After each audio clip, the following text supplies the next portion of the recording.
Almost. Bismillah, alhamdulillah, wa salatu wassalam ala rasulillah wa ba'd.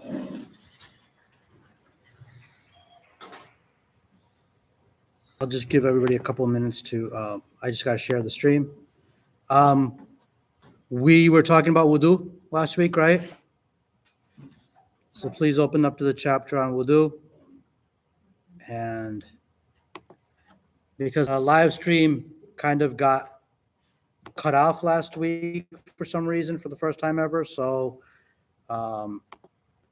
we will kind of just go over that again.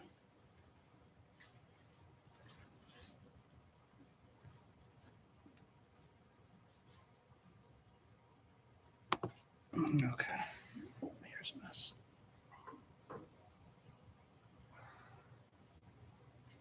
Make sure you're all on the same page.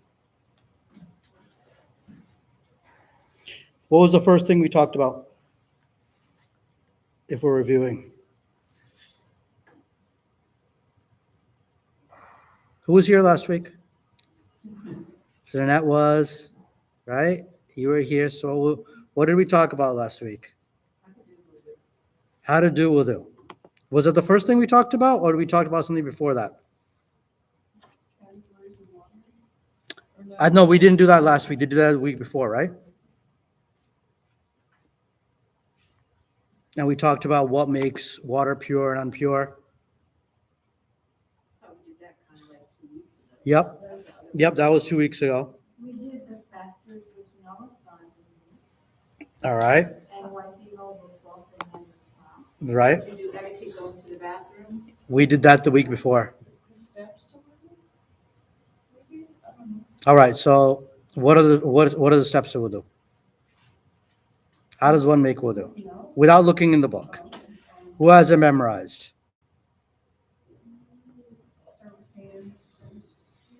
First you start by saying Bismillah. Right. So why is it important to have an intention for wudu? Because otherwise it's not wudu. Right. So, and what's an example of that? Taking a shower. Yeah, you're just getting in some water at that point. Yeah, if you go swimming in the pool, and you didn't have intention that it would be your wudu, then that's just taking a swim. Right?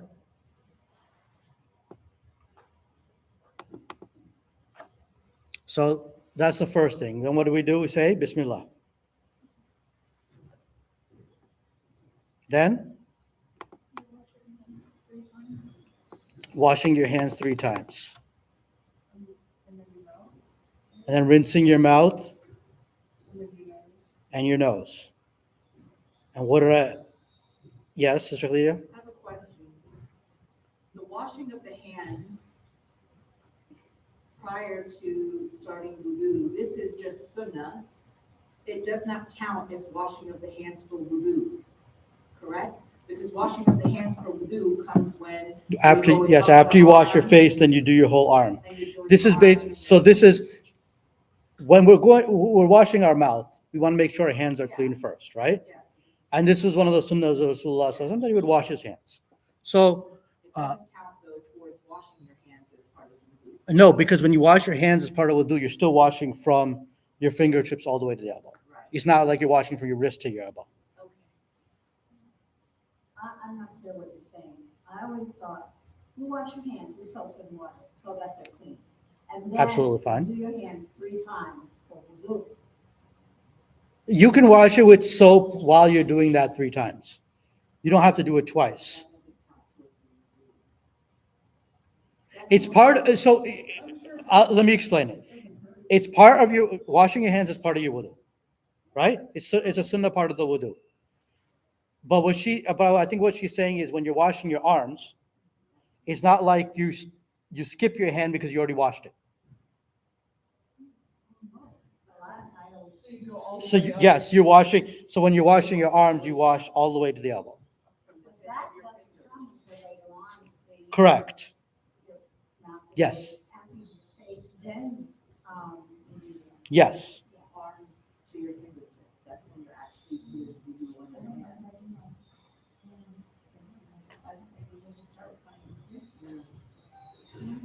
hands. Sheikh. So I think Bismillahirrahmanirrahim, alhamdulillah, rabbil alamin, wa salatu wassalamu ala rasulillah. An easy way to understand it is there are fundamental elements of the wudu. So if you don't wash your hands, for example, your wudu would still be valid. Why? Because this is sunnah, it's not So, obligatory to yeah, so- wash the hands before you cup And, them and, out. and I think right now everybody's kind of getting caught up in the terminologies, which is why I think we can come back to it. But I want to say, like, okay, for example, if I started and I said Bismillah and I immediately cupped the water and I put it in my mouth and my nose, have I started my wudu incorrectly? I think so. I haven't. No, No. It's still Oh, valid. because it did touch your hand. No? Why? Because when am I going to wash my hands? when you wash your arms. Yeah. So here, let's go through the wudu together, and let's skip the initial washing. If I cup the water and I rinse my mouth and my nose, what's the next step after that? After that's done 3 times. I would. I wash my face. Good. And then Okay. what's the next step? Ears? Then you do Well, that's- your elbow. huh? Then you do your arms. Then I clean this. Oh, Right? I won't say clean, but this is when I wash this portion. Does that make sense? And when I'm doing that, what am I including? The hands. I'm including my hands at this time. oh, okay. Are you following? Well, that's me, that's not, that was from, the hands come first. That's fine, but the thing is, here you said that you said that you use soap and water to start, correct? I do that before I even do the Sure, hands. because you can't use soap and water when you're making wudu, Right. So right? I do that before. Because you want to to have clean hands. You wash your hands. Yeah, absolutely. Because you're gonna be drinking. Sure, absolutely. And then you do the wudu of your hands. Yeah. Yeah.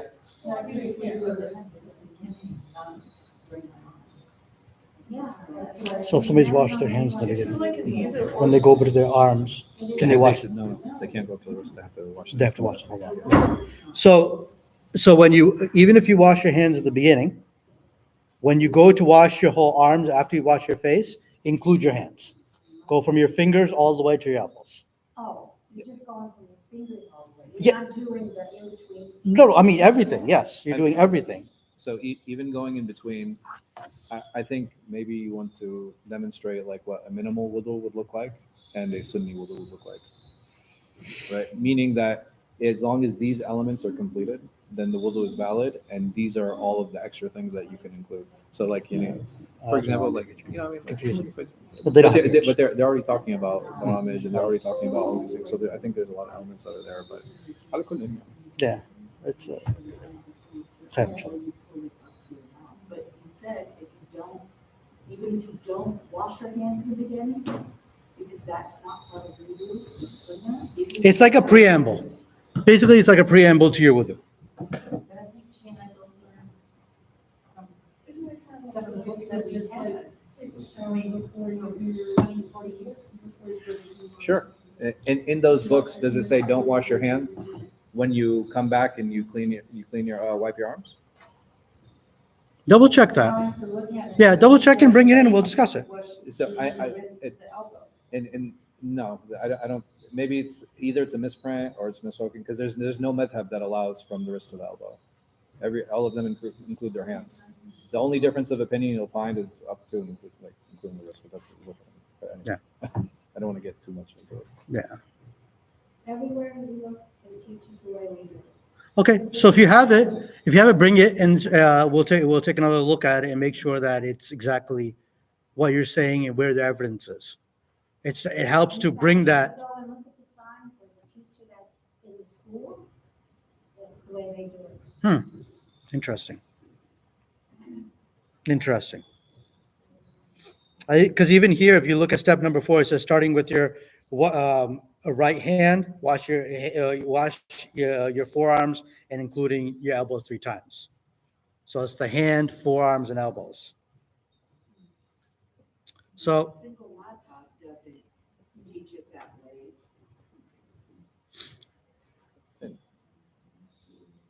And unless you're actively only running water from here to here, I can't. How are you going to do it without actually getting your hands wet? Your hands are wet because you're doing this, but I don't do the hands Okay. along with this.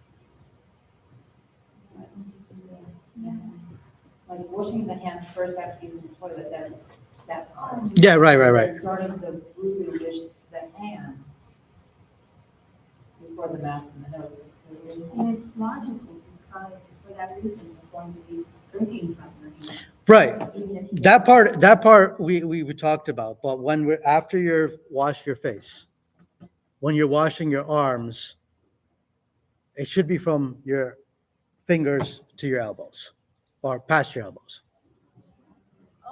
And if you've learned it differently, if you have that and want to bring in next class, we can take a look at it.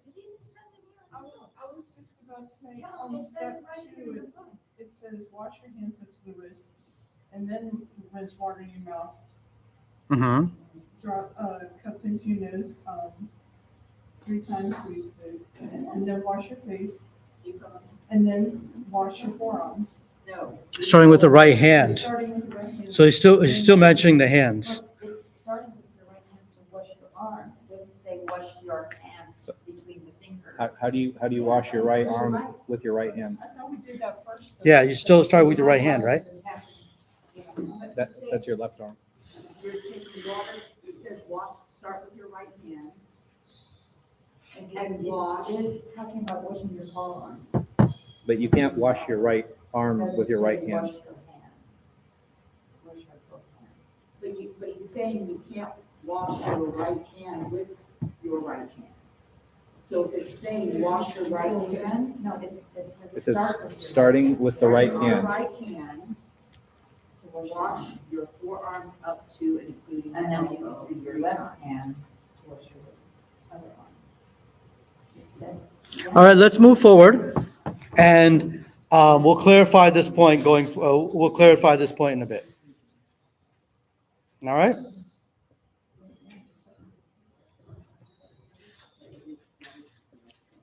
Okay, so, all right. Let's move forward. And then after our mouth and our nose, right? We wash our face 3 times, washing the arms up to past the elbows. Remember, I mentioned that it's not up to the elbows; it's including the elbows, right? And then we, with wet hands, wipe over your head all the way back, and then forward again. If anybody needs to see that demonstration, I would have to undo my hair, and it would go all the way back, and then forward again. And then with 2 fingers cleaning the ears, the inner and outer ear, and that's all done once. And then washing the feet past the ankle 3 times. Right? And we also mentioned 3 times is a sunnah. It's best to do it 3 times. You get more reward for doing it 3 times. But if you're in a situation where you didn't have a lot of water and you wanted to conserve it and do it once, then that's fine too, as long as you have covered all those areas and not left anything dry. The important thing is do not leave any part that's required to be in wudu dry, because then your wudu is not complete. Okay. Then we talked about those things. What was next? So wash the 2 feet into your ankle, or which part are you on? After we've completed wudu,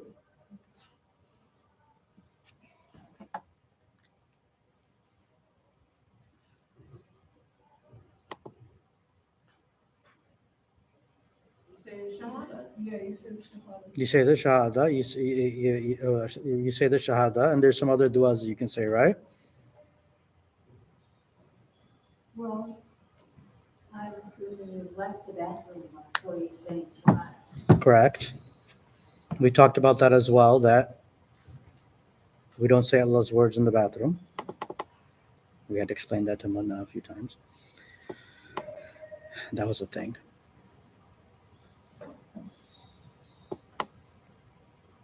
What's the next topic that we talked about after wudu? Factors that nullify wudu. And does anybody remember those? Anything that comes out of other parts from it. Anything that comes out of the private parts further back. Okay. Whether it be urine, feces, gas, blood, that will break your wudu. Deep sleep. Deep sleep. And that's not just nodding off momentarily while you were driving. That means Like your losing yourself, being drowned in sleep. your REM cycle. Yeah, you're out there, you're snoring, you're lost in it. Is it any amount of bleeding or just like if you get like a little scrape or something? No, bleeding From in general from your skin, that does not break your wudu. Deep sleep, loss of consciousness, so like drunkenness or madness or you had an epileptic seizure, yeah, or you're just out of your mind. somebody's insane. Yes. All right. Any fluid as far as like associated with sexual arousal. Anything that exits from your private parts will break your wudu. He mentioned a few things that do not nullify wudu, but people commonly may think that it does. And one of the things is bleeding. Bleeding in and of itself from, you have a cut on your scrape on your hand, it does not break your wudu. And then they mentioned how like the Muslims would be in war and they'd still be bleeding and stuff and They would have pray. wounds and they would still pray. Vomiting does not break your prayer. Dog saliva does not break your prayer. Your wudu. Saliva does not break your wudu, but it makes you still have to wash it off.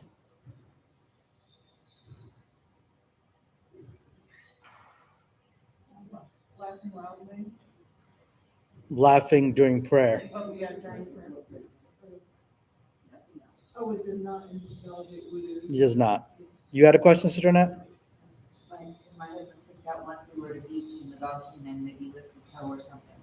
He's like, oh, I gotta do my wudu again.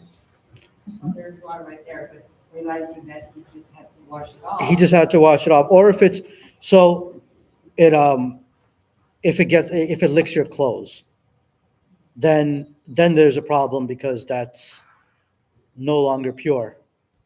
So it has to be cleaned. You can just wash it, yes. It's so there's a hadith related to vessels of water. If a dog licks a vessel of water, let's say, or a vessel that you eat in, a plate or a pot, that you have to wash it 7 times. The first or last time being with dirt or with soap, an abrasive. Some say that would apply to your clothes as well. Some say it doesn't. But if you throw it in the washing machine, you should be okay. 3 times? What? 3 times? Oh, 7 times. Yeah, if a dog licks a vessel in which you drink water or eat in, it's to be washed 7 times. And one of those times should be with dirt, Or so. first or the last. And dirt being an abrasive. How about clothing? So clothing, some people say it needs to be washed 7 times. Some say it doesn't, it just needs to be washed. But if you throw it into the washing machine, you should be fine. Yeah, because it washes over and over again. So yeah, that should be enough. So Depends on your breathing. Dog saliva. yeah, that's a little. It's not easy. We talked about wiping over socks. That if you are that you must put the socks on while you are still in a state of wudu. And if you're in your home city, in your home area, that you can wipe over your socks for 1 day. And if you're traveling, it's 3 days. For the entire day or for the entire 3 days? If you're in the same socks, Yeah, that's a good problem. if you take them off, Who's wearing? yeah, you could take them off and we'll make wudu again if you like. But if somebody's traveling, it's up to 3 days. And you have to also think about travel back in the days too. It's not like you're stopping in, at a Best Western and, you have access to water and stuff like that, and it's easy to change your clothes and easy to change. And the lack of, and we talked about this last time, the lack of woven cloth that they had. And this is why you see a lot of times in hadiths that the man will be like, this is the only clothes I have. And to us, that's unimaginable because we have a closet full of clothes. But woven cloth wasn't as common back then. And with those leather socks, did they just wear the leather socks by themselves, or those leather socks went into like sandals or something like that? They Because could be in sandals, or they could have just walked in the leather socks too. Sometimes people take long road trips. You have long layovers sometimes. Yeah, you may have a long layover. Or there's a lot of situations where these things come in handy. The socks should not be too thin, though. Right? They can't be the ones where they're so thin that you can see your skin through them.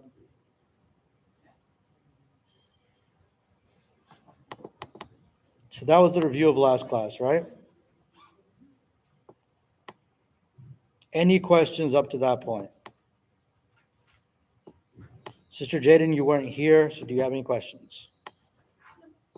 Wiping the socks, everything's cool?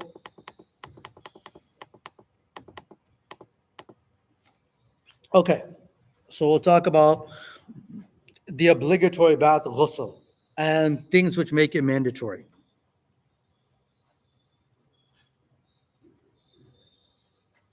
So the obligatory bath is the ghusl, is the bath that one takes that if they're in a state of sexual impurity. And this is ordained in the Quran. Allah subhanahu wa ta'ala says, if you are in a state of janaba, which means that you are in a state which you have reached impurity, purify yourself. So, and there's another a verse in the Quran that mentions that if they ask you concerning menstruation, say that it is an adha, it's something that's painful, something that's harmful. Therefore, keep away from women during their menses and do not go on to them until they have purified themselves. And when they have purified themselves, then go to them as Allah subhanahu wa ta'ala has ordained you. Truly, Allah loves those who turn to Him in repentance and those who love to purify themselves. So there are 5 things which make it necessary for one to perform ghusl. 5 things. Number 1, ejaculation or orgasm with an accompanying fluid discharge, whether someone is sleeping or awake, whether for male or for females. That will make it so that you will have to take a full ghusl bath. And we'll describe how that is, how that ghusl bath is done, what are the parts of it in the coming chapter. Yeah, go ahead.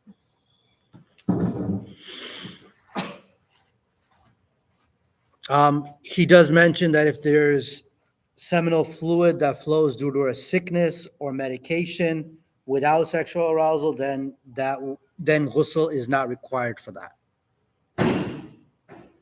So that would be like, it wouldn't be ejaculation. It would just be some type of discharge, and that's usually from like weakness or sickness.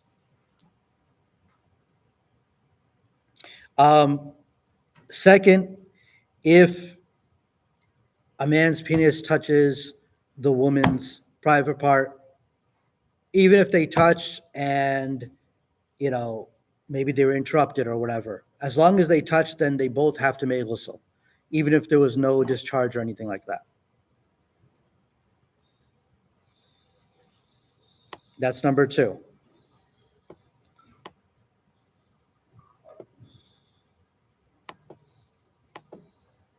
Number 3,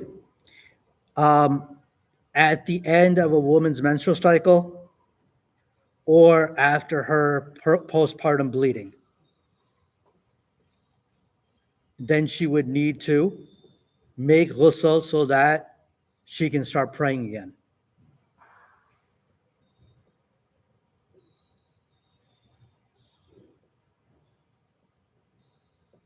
Up to these three, does anybody have a question? Because these are the three most common, obviously. So when a woman is on her period, she doesn't pray for those 5, 6 days or however long that is. After postnatal bleeding, whatever month, 40 days, however long that takes, she does not pray during those times. When the bleeding stops, then she makes ghusl, she takes a ritual bath, and then she is due to pray again. She does not have to make up the prayers that she missed. Those are forgiven for her. If she has missed fast during those times, those need to be accounted for, whether through making them up, or if she's not able to make them up, then she pays the fidya, and we talked about that in Ramadan. Fourth, if a Muslim dies, then it necessitates the other people to wash that dead body, which is a ghusl.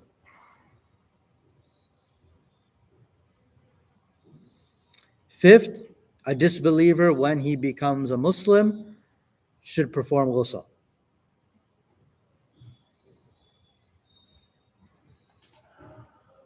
And there's a sixth one, which, according to the majority of scholars, is not mandatory. I remember Sister Diana mentioned it last time, is making the ghusl for Friday prayers. Is that ghusl or is that just a shower? It's mentioned as a ghusl. Right, it's mentioned as a ghusl. So,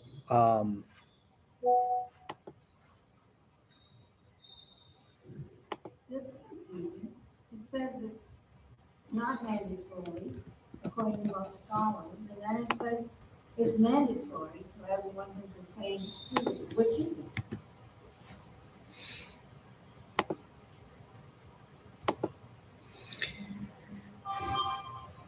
so sometimes when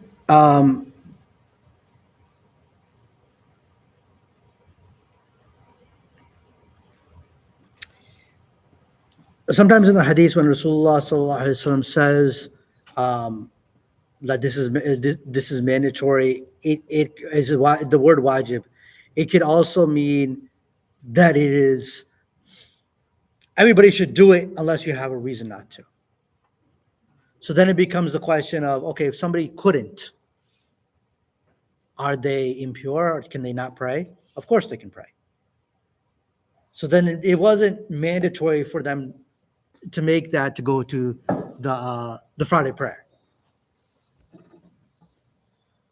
But it shouldn't be skipped. It shouldn't be skipped if you don't have a reason. That's what it means. Unless you have an excuse, it shouldn't be skipped. And what if you do it the night before? It's fine. It should be. It's fine because that's still part of the day of Jummah. That's fine. Yeah. He didn't say that it has to be done that morning or it's just that it should be done. And we have to think back. At that time, the Prophet's mosque wasn't as big as it was now, right? Obviously, it was small, had very low ceilings. It would get very humid in there. People were farmers, and sometimes they were wearing clothes that they had been wearing for 3-4 days, and it was 100 degrees out. So if people weren't showering on the day of Friday, people would have bad smell, and now nobody wants to be in the masjid, and it becomes oppressive, right? We were just, Sister Diana and I were just talking about all the things that are sunnah and that we're instructed to do and how they have such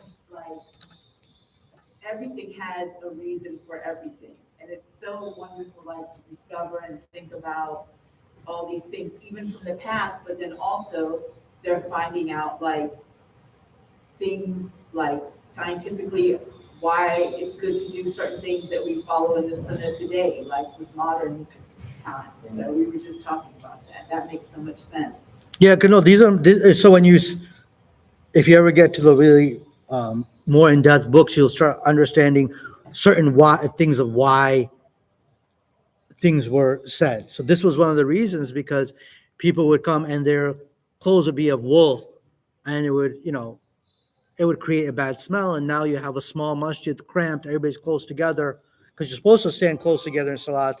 And if somebody hasn't bathed or something like that, then now you have an issue. And this is also one of the reasons why the Prophet, peace and blessing be upon him, said, if there's three gifts that somebody gives to you, don't refuse it. And one of them being perfume, because it may be rude for you to say to somebody, bro, you stink. But you can say, hey, would you like some perfume, some itar, and they put it on, and now they're fresh. That's smart too. There's so much wisdom in every step of this, and it's amazing when you start looking into it. And that's also why we should, even if we don't find the wisdom of something, we believe there's going to be a wisdom for it. We just don't understand it right now. Because whatever the Prophet, peace and blessings be upon him, taught us, that was, the correct thing. And that was ordained from Allah subhanahu wa ta'ala. Okay.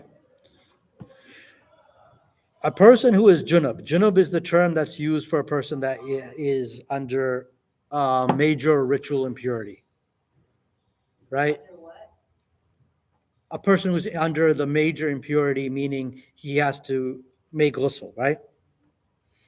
What things can that person not do?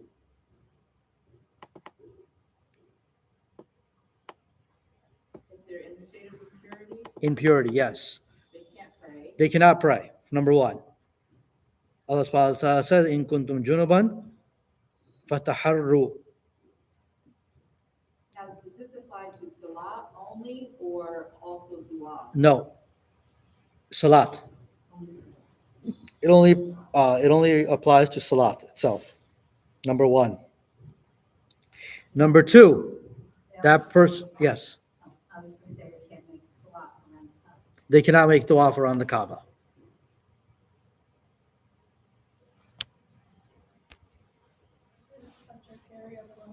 They should not touch or carry the Quran, the Musaf, the book. They should not stay in the masjid. But the Quran, like the Quran is totally translated into any other language. And we're giving them out when we make dawah. The people that are receiving them obviously have not made wudu. So that's a translation of the Quran, Right. right? It's not in Arabic. The actual Quran is in Arabic, right? So if we're giving somebody an English version, that's a translation of the Quran. So that's okay. And what about the ones that have on free? They have the translation, the transliteration, and the The best safety is not to handle it. But I mean, if you're giving to non-Muslim for a form of dawah, that's something different. But as a Muslim, if I am in a state of ritual impurity, or if a woman is on her period, she shouldn't touch that. Best to stay away from it. Or go in the masjid. Or go into the masjid, into the prayer area, right? If there is a section of the masjid which is like the kitchen area or the offices area, which is not the prayer area, she can go into those areas. The basement, maybe there's a food hall there or something like that. That she can go into. She should avoid the prayer area unless there's nowhere else for her to go, right? what about here? Like in school, when they pray, they put the mats out there in the gym. That's fine. That's not a masjid. So the sisters can sit there, even on the prayer mat, and even though they're not praying. I don't think the sisters should sit on the prayer mats if they're not praying. I don't think, yeah, sit behind it, sit in a chair. I think that's better. Allah knows best. But, sometimes we don't want to get into the gray areas too, right?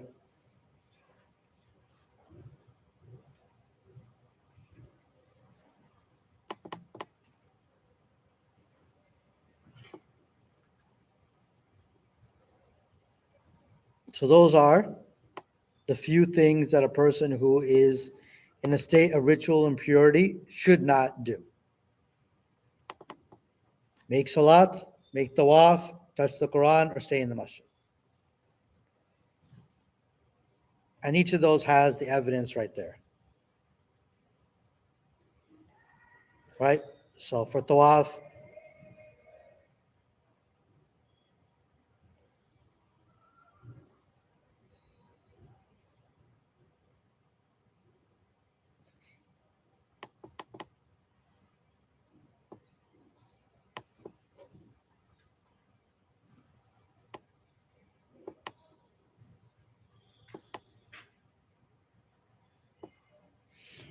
all right, so how does one make ghusl? First are the arkan, which means the necessary parts of ghusl. And then there are the sunnah parts of ghusl, which is something to make it better. Same with, it's the same with salat, it's the same with wudu. There's certain necessary, bare necessities that you need to do. And there's other ways to follow the sunnah and beautify your act of worship. For example, in salat, if somebody reads a short surah, they fulfilled their obligation of reading a surah. If somebody reads more, they're beautifying their prayer by reading more. If somebody goes into ruku and says Subhana Rabbil Azim 3 times, they fulfill that obligation. If somebody reads Subuhun Qudus Rabbul Malaikati wal Ruh and the other types of supplications that are permissible, then they're beautifying their prayer more. Same thing with wudu and same thing with ghusl. So in the wudu, like I mentioned, if somebody washes all of their parts once instead of 3 times, they've done the bare minimum, and that's fine as long as nothing is left dry. If they do it 3 times, that's beautifying their wudu and getting more reward for it.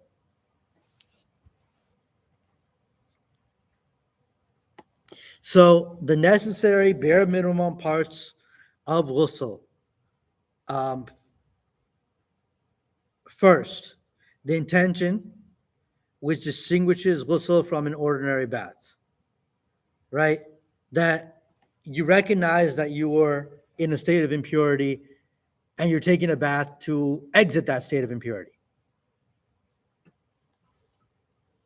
You don't have to say anything out loud. It's just differentiates it from taking a swim, right? Because we talked about that in wudu as well. Second, washing every part of the body. So washing the entire body is your ghusl.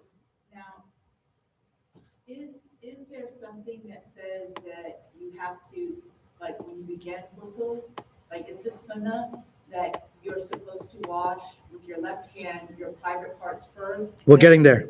Oh, sorry. All right, so this is the bare minimum. Just having intention and making sure you wash your whole body. If you do that, you have your ghusl. Now, how did the Prophet, peace and blessings be upon him, do ghusl? How did he teach us to do ghusl? And how can we make it more beautiful? That's what's in the next part, the sunnah way of making ghusl. The best way to observe the sunnah of the Prophet ﷺ in taking a ritual bath is to start by washing the hands 3 times. Then, second, washing the private parts of the body, private parts, because obviously, there was some discharge or something that made you impure, impurity needs to be removed. And whenever we wash our private parts, it's with our left hands. We've talked about that before. Third, to do a complete wudu, just like you would make wudu for salat, washing your hands, while you're doing your, mouth and nose, your face, your arms, your, all of that, right?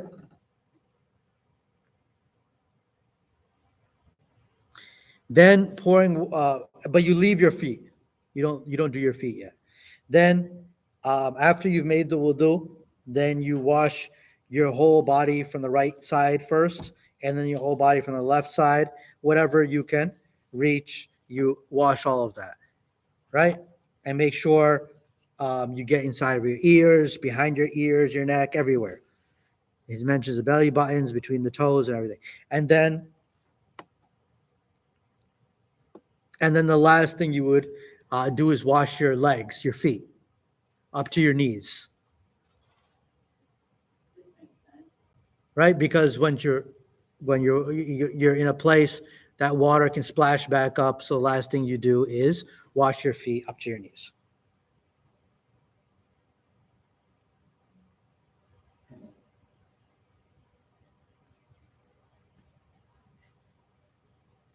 I know that was a lot. Do you have any questions?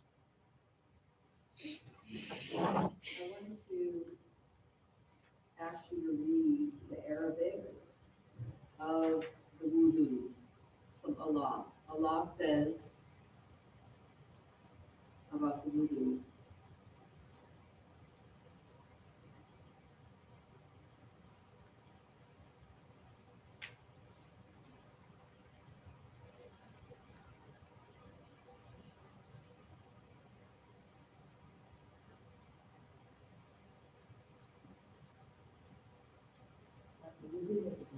The wudu. What's it say in the Quran? 57.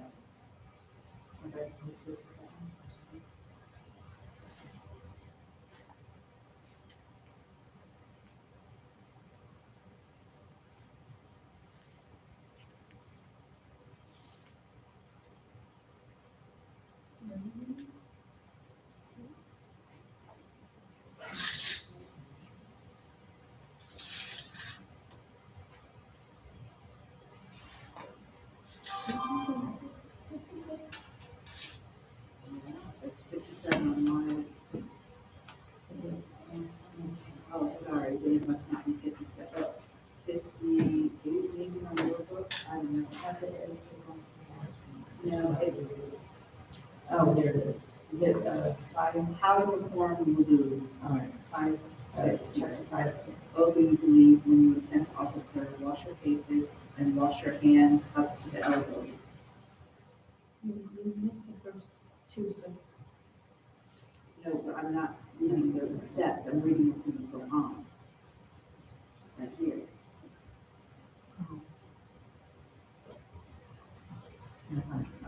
Yeah, so basically going back to that point, from what I've seen and from what I know, after you wash your hands, you wash your arms, your hands all the way up to your elbows. You don't start at your wrist. You don't start at your wrist. It says, in the Quran, it says. That's what I'm saying. Yeah, your hands all the way to your elbows. Right. That would include from here to here.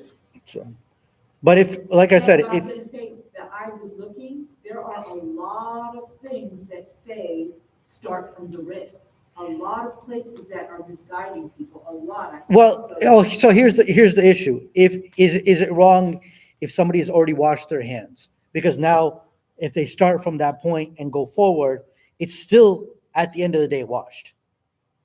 So I think that's where people are getting. But I don't think it's invalid. This part is mandatory, it says in Quran. But it's still being washed. Yes, right? But what I'm saying is, if it says in the Quran, wash your face, then we're deciding, do you start at the wrist or do you start at the hand? In the Quran, it says, wash from your hands. I understand the ayah. What I'm saying is, by breaking it into two steps, because there is a step of washing the hands, right? Before, In the sunnah, there is a step of washing the hands. This is clear. By breaking it into two steps, does it make it invalid? So if I don't know.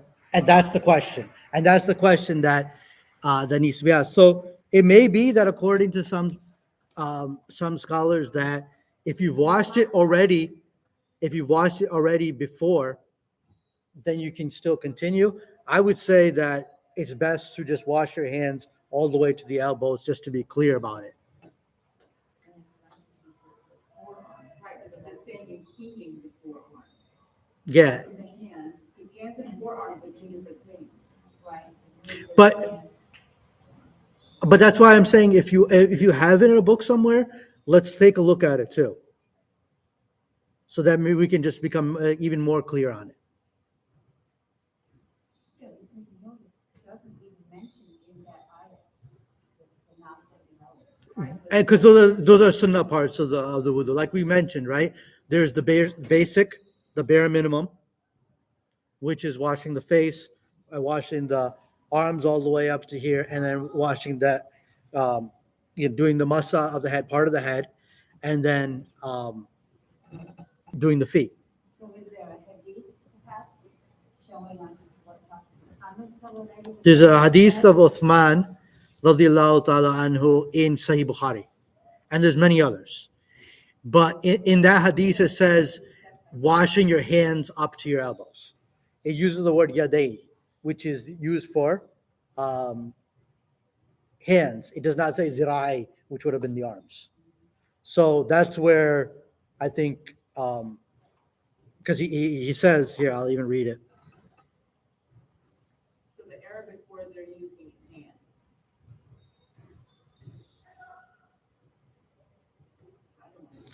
Right. So he's saying, um, he was saying, so he washed his hands from from the watering vessel, and then he washed them 3 times, and then he would use his right hand to rinse his mouth, and then water in his nose, then to wash his face 3 times, and then it says وَيَدَيْهِ إِلَى الْمِرْفَقَيْنِ, and his hands up to his elbows 3 times.